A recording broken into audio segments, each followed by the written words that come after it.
സ്വർണം കവർന്ന കേസിലെ ഒന്നാം പ്രതിയായിട്ടുള്ള ഉണ്ണികൃഷ്ണൻ പോറ്റി കൊല്ലം വിജിലൻസ് കോടതിയിൽ സമർപ്പിച്ച ജാമ്യ ഹർജിയിലാണ് വിധി വന്നിരിക്കുന്നത്. പോറ്റിക്ക് അങ്ങനെ ജാമ്യവും അനുവദിച്ചിരിക്കുന്നു. കുറ്റം SITയുടേത്. കട്ടിളപ്പാളി കേസിൽ 90 ദിവസത്തെ റിമാൻഡ് കാലാവധി പൂർത്തിയായി. എന്നാൽ ഇതുവരെയും അന്വേഷണ സംഘത്തെ സംബന്ധിച്ച് കുറ്റപത്രം സമർപ്പിക്കാൻ കഴിഞ്ഞിട്ടില്ല. വേണ്ട വിധത്തിൽ തെളിവുകൾ സമാഹരിച്ച് കുരുക്കാൻ സാധിച്ചിട്ടില്ല. SIT കുറ്റപത്രം സമർപ്പിക്കാത്തത് കൊണ്ട് തന്നെയാണ് സ്വാഭാവിക ജാമ്യത്തിന് പോറ്റിയെ അർഹനാക്കിയത്. വിവിധ കോടതി ഉത്തരവുകൾ ചൂണ്ടിക്കാട്ടിയാണ് കൊല്ലം വിജിലൻസ് കോടതി ജാമ്യം കൊടുത്തിരിക്കുന്നത്.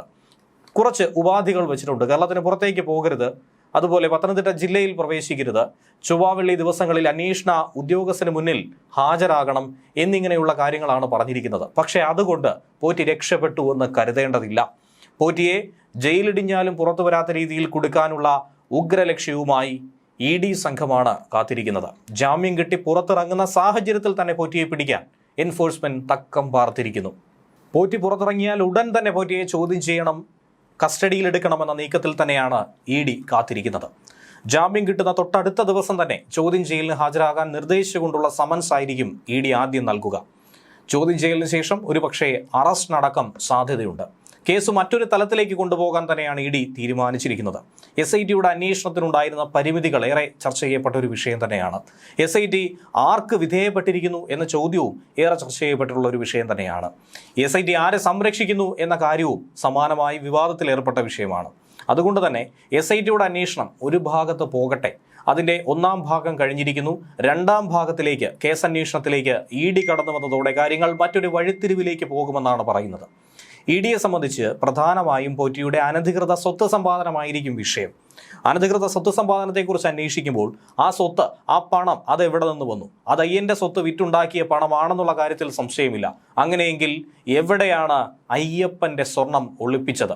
എവിടേക്ക് കടത്തിയിരിക്കുന്നു? അങ്ങനെയുള്ള നിരവധി കാര്യങ്ങൾ ED സംഘത്തിന് പുറത്തു കൊണ്ടുവരാനായി സാധിക്കും.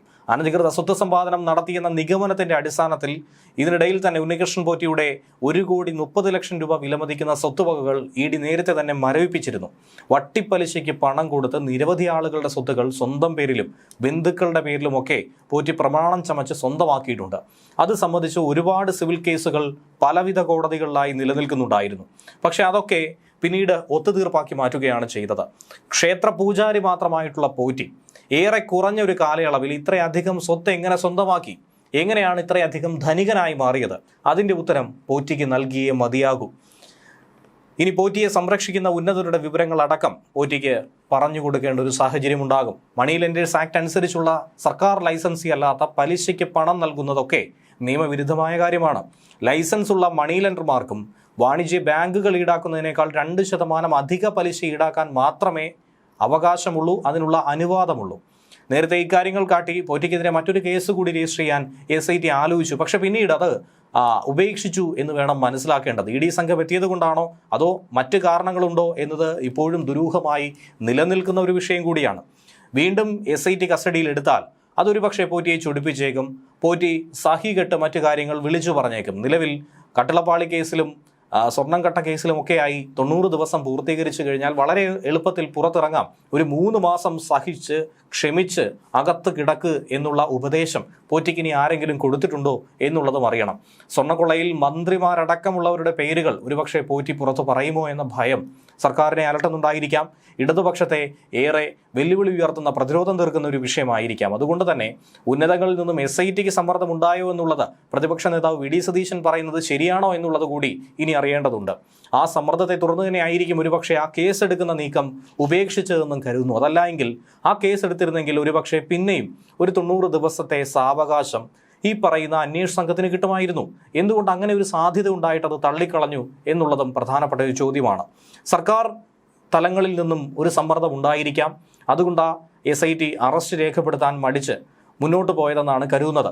എന്നാൽ മുൻ മന്ത്രി, ദേവസ്വം മന്ത്രിയായ കടകംപള്ളിയെ എന്തുകൊണ്ട് പിന്നീട് മറ്റ് ചോദ്യം ചെയ്യലിലേക്കോ മറ്റ് നടപടികളിലേക്കോ ഒന്നും തന്നെ കൊണ്ടെത്തിച്ചില്ല എന്നുള്ളതും സംശയമായി നിൽക്കുന്നുണ്ട്. പക്ഷേ ഇനി ആ ജോലി ED നോക്കിക്കൊള്ളാമെന്നാണ് പറയുന്നത്.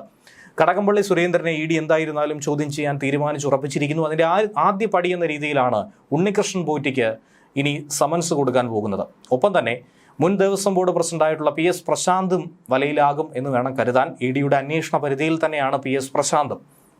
SIT അന്വേഷണത്തിൽ കാര്യമായൊരു വിശ്വാസം ഇ ഡി മുഖവിലേക്ക് എടുക്കുന്നില്ല. SITയുടെ അന്വേഷണം ഏത് തലത്തിലായിരിക്കും മുന്നോട്ട് പോകുന്നതെന്ന് ഇ ഡിക്ക് വ്യക്തമായി തന്നെ അറിയാം. അതുകൊണ്ട് ആവശ്യമുള്ള കാര്യങ്ങൾ മാത്രമാണ് ഇ ഡി പരിശോധിക്കുന്നത്. കേസന്വേഷണത്തിന്റെ ഭാഗമായി പ്രതികളിൽ നിന്നും SIT എടുത്ത മൊഴിപ്പകർപ്പും അനുബന്ധ രേഖകളും ഒക്കെ തന്നെ ഇ ഡി നേരത്തെ ആവശ്യപ്പെട്ടിരുന്നു. അത് കൈമാറാൻ ആദ്യം തയ്യാറല്ല എന്ന് പറഞ്ഞു. കേസുമായി മുന്നോട്ട് പോയി, കോടതിയുടെ നിർദ്ദേശമുണ്ടായി, സർക്കാർ എതിർപ്പ് പറഞ്ഞു. എന്നിരുന്നാലും അവസാനം പന്ത് ഇ ഡിയുടെ കോർട്ടിലേക്ക് എത്തി. കൈമാറാൻ തയ്യാറാണെന്ന് SP ശശിധരൻ തന്നെ സമ്മതിച്ചു. ഇ ഡി ഇത് ഏറ്റുവാങ്ങിയോ ഇല്ലയോ എന്നുള്ള കാര്യത്തിൽ വ്യക്തത വന്നിട്ടില്ല.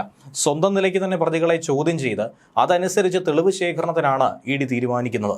കട്ടളപ്പാളി കേസിൽ 90 ദിവസത്തെ റിമാൻഡ് കാലാവധി കഴിഞ്ഞു. കൊല്ലം വിജിലൻസ് കോടതിയിൽ പോറ്റി സ്വാഭാവിക ജാമ്യവുമായി എത്തിയപ്പോൾ ഏവർക്കും അറിയാവുന്ന ഒരു വിഷയമുണ്ടായിരുന്നു: ഇന്നുറപ്പായും പുറത്തിറങ്ങും എന്നുള്ളത്. ജാമ്യ ഹർജിയിൽ ഇന്നലെയായിരുന്നു വാദം പൂർത്തിയായത്. ദ്വാരപാലക കേസിൽ നേരത്തെ തന്നെ സ്വാഭാവിക ജാമ്യം കിട്ടിയിരുന്നു. പ്രത്യേക അന്വേഷണ സംഘം കുറ്റപത്രം സമർപ്പിക്കാത്തതുകൊണ്ടായിരുന്നു അന്നും കട്ടളപ്പാളി കേസിൽ പോറ്റിക്ക് ജാമ്യം കിട്ടിയത്. സ്വർണ്ണക്കൊള്ളയിൽ അറസ്റ്റിലായ 3 പ്രതികൾക്കും ഇതിനോടകം തന്നെ കോടതി ജാമ്യം കൊടുത്തു. മുൻ അഡ്മിനിസ്ട്രേറ്റീവ് ഓഫീസറായിട്ടുള്ള മുരാരി ബാബുവിനും മുൻ എക്സിക്യൂട്ടീവ് ഓഫീസർ സുധീഷ് കുമാറിനും സ്വാഭാവിക ജാമ്യം കിട്ടി. എന്നാൽ റിമാൻഡിലായിട്ടുള്ള മുൻ അഡ്മിനിസ്ട്രേറ്റീവ് ഓഫീസറായിട്ടുള്ള ശ്രീകുമാറിന് തെളിവുകളുടെ അഭാവം ചൂണ്ടിക്കാട്ടി കോടതി ജാമ്യം നൽകിയ ഒരു സാഹചര്യവും ഉണ്ടായിരുന്നു. പ്രതികൾക്ക് സ്വാഭാവിക ജാമ്യം ലഭിക്കുന്നത് ഈ അന്വേഷണത്തെ ബാധിക്കുമോ? അന്വേഷണത്തെ വഴിതെറ്റിക്കുമോ? അന്വേഷണം മുട്ടിലാകുമോ? എന്നാൽ അങ്ങനെയുള്ള ചോദ്യങ്ങൾക്കൊക്കെ തന്നെ ആരും രക്ഷപ്പെടാൻ പോകുന്നില്ല. ഇത് അന്വേഷണത്തെ ബാധിക്കില്ല, കുറ്റവാളികൾ ആരും രക്ഷപ്പെടില്ല എന്നുള്ള ഉറപ്പ് ഹൈക്കോടതി തന്നെ നൽകിയിട്ടുണ്ട്. എന്നാൽ 1-ാം പ്രതി തന്നെ പുറത്തു പോകുന്നത് കേസിനെ സംബന്ധിച്ച് ഏറെ ആകുലത ഉണ്ടാക്കുന്നതാണ്. ഇനി മുന്നോട്ടുള്ള പോക്ക് എങ്ങനെയായിരിക്കുമെന്നുള്ളത് വലിയ തോതിൽ ചർച്ചയാകുന്നുണ്ട്. ഫെബ്രുവരി 11-ന് N വാസുവും ഫെബ്രുവരി 20-ാം തീയതി CPM നേതാവ് പത്മകുമാർ അടക്കമുള്ള മറ്റു പ്രതികളുടെ അറസ്റ്റ് നടന്ന് ഈ 90 ദിവസം പൂർത്തിയാവുകയാണ്. അങ്ങനെ ഈ മാസം തന്നെ വാസുവും പത്മകുമാറും പുറത്തിറങ്ങും എന്ന് തന്നെയാണ് പ്രതീക്ഷിക്കുന്നത്. ഇപ്പോഴത്തെ സാഹചര്യത്തിൽ എന്തായിരുന്നാലും തിടുക്കപ്പെട്ട SIT ഒരു കുറ്റപത്ര സമർപ്പണത്തിലേക്ക് പോകില്ല. അങ്ങനെയെങ്കിൽ പോറ്റി പുറത്തിറങ്ങുന്നതിന് മുന്നേ തന്നെ സമർപ്പിക്കാമായിരുന്നു. ഇപ്പോഴത്തെ സാഹചര്യത്തിൽ ഇരുവർക്കും കൂടി ജാമ്യം കിട്ടും എന്ന കാര്യം ഉറപ്പായി. അങ്ങനെ സ്വർണ്ണ കടത്ത് കേസ്, സ്വർണ്ണക്കൊള്ളക്കേസുമായി ബന്ധപ്പെട്ട് അയ്യപ്പൻ്റെ സ്വന്തം കട്ടവരൊക്കെ തന്നെ പുറത്തിറങ്ങുന്ന ഒരു സാഹചര്യം വരും ദിവസങ്ങളിൽ മലയാളി സമൂഹത്തിന് കാണേണ്ടി വരും. പോറ്റിയുമായിട്ടുള്ള ബന്ധത്തിൽ മുൻ മന്ത്രിയായിട്ടുള്ള കടകംപള്ളി സുരേന്ദ്രൻ, അടൂർ പ്രകാശ് അടക്കമുള്ളവർക്കെതിരെ SIT അന്വേഷണം തുടരുന്ന ഘട്ടത്തിൽ കൂടി തന്നെയാണ് പോറ്റി പുറത്തിറങ്ങിയത്. അതിൽ പോറ്റി എന്ത് വെളിപ്പെടുത്തൽ ഇനി വരും ദിവസങ്ങളിൽ നടത്തുമെന്നുള്ളതും കാത്തിരുന്ന് കാണണം. ഇതിനിടയിൽ ഇ ഡി നടത്തുന്ന മറ്റൊരു സമാന്തര നീക്കം, തിരുവല്ലയിൽ ഒരു റെയ്ഡ് നടത്തിയൊരു വിഷയം. ശബരിമല സ്വർണ്ണക്കൊള്ളയുമായി ബന്ധപ്പെട്ട് തന്നെ ഈ റെയ്ഡ് നടത്തുന്നു എന്നാണ് മനസ്സിലാക്കാൻ കഴിയുന്നത്. കേരള കോൺഗ്രസ് മുൻ ജില്ലാ പ്രസിഡന്റും നെടുമ്പറമ്പിൽ ക്രെഡിറ്റ് സിൻഡിക്കേറ്റ് ഉടമയുമായിട്ടുള്ള NM രാജുവിൻ്റെ വീട്ടിലും സ്ഥാപനങ്ങളിലും ഉൾപ്പെടെയാണ് ഇ ഡിയുടെ പരിശോധന. നിക്ഷേപ തട്ടിപ്പുമായി ബന്ധപ്പെട്ട് ഇയാളെ മുൻപ് പോലീസ് അറസ്റ്റ് ചെയ്തിരുന്നു. ശബരിമല മുൻ തന്ത്രിയായിട്ടുള്ള കണ്ഠരര് രാജീവര് ഈ സ്ഥാപനത്തിൽ ഏകദേശം 2.5 കോടി രൂപയാണ് നിക്ഷേപിച്ചത്. അത്രയും സുപ്രധാന വിവരം ഇ ഡി സംഘത്തിന് കിട്ടിയിട്ടുണ്ട്. റെയ്ഡിൻ്റെ പശ്ചാത്തലമായി ഇപ്പോൾ നമുക്ക് മനസ്സിലാക്കാൻ കഴിയുന്നതും ഈ ഒരു വിഷയമാണ്. സ്വർണ്ണക്കൊള്ള കേസുമായി ബന്ധപ്പെട്ട് SIT നടത്തിയ ചോദ്യം ചെയ്യലിൽ ഇവിടെ നിക്ഷേപം നടത്തിയ വിവരങ്ങൾ തന്ത്രി വെളിപ്പെടുത്തിയിട്ടുണ്ടായിരുന്നു. 152 ശാഖകൾ ഉണ്ടായിരുന്ന ഈ സ്വകാര്യ ബാങ്ക് പിന്നീട് പൂട്ടിപ്പോയി. ഒട്ടനവധി നിക്ഷേപകർക്കാണ് പണം നഷ്ടമായത്. സ്ഥാപനം പൂട്ടിയിട്ടും തൻ്റെ നിക്ഷേപത്തെക്കുറിച്ച് തന്ത്രി ഇതുവരെയും ആർക്കും പരാതി കൊടുത്തില്ല എന്നുള്ളതാണ് ഏറെ ശ്രദ്ധേയമായി മാറ്റിയത്.